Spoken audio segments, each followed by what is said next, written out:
I wanted people to not just understand their core values, but understand the origin story, understand the narrative wisdom that came from that, and to share that.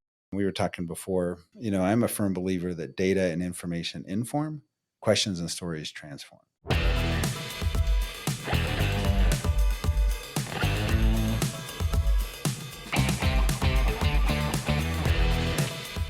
When you were writing your book Entrusted, which really focuses on similar topics of values and family wealth transfer and stewardship, Yeah. and discovery of those values, your succession book helps people discover values. How did you go through the process for yourself, discovering your own values and defining those? Yeah. So maybe like you, I don't bike near as far as or near as fast, but I do like biking. And I was out on a bike ride once thinking about this and what this concept was. And so we actually developed a card game. From that day, I was like, why couldn't you just create a card game that people could play?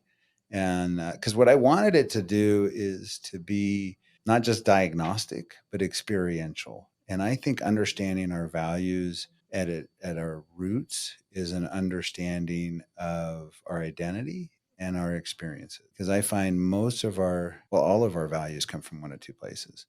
They're either just innate to who we are, they're fingerprints of God. They're just, as you were created to be determined, loyal, creative, or they're from life experience.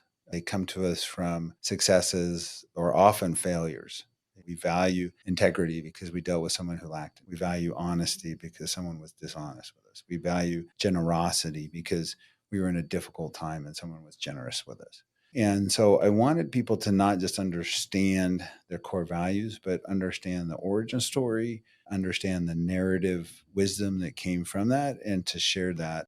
We were talking before, I'm a firm believer that data and information inform, questions and stories transform. And as we've been in this information age, we think that all we need is the right information. Give me the right information and I'll make the right decision. How many times do we see in life people have all the information and they make bad decision after bad decision after bad decision? It's not about information. It's about transformation. And I think we need to stop trying to give people answers and start asking people questions.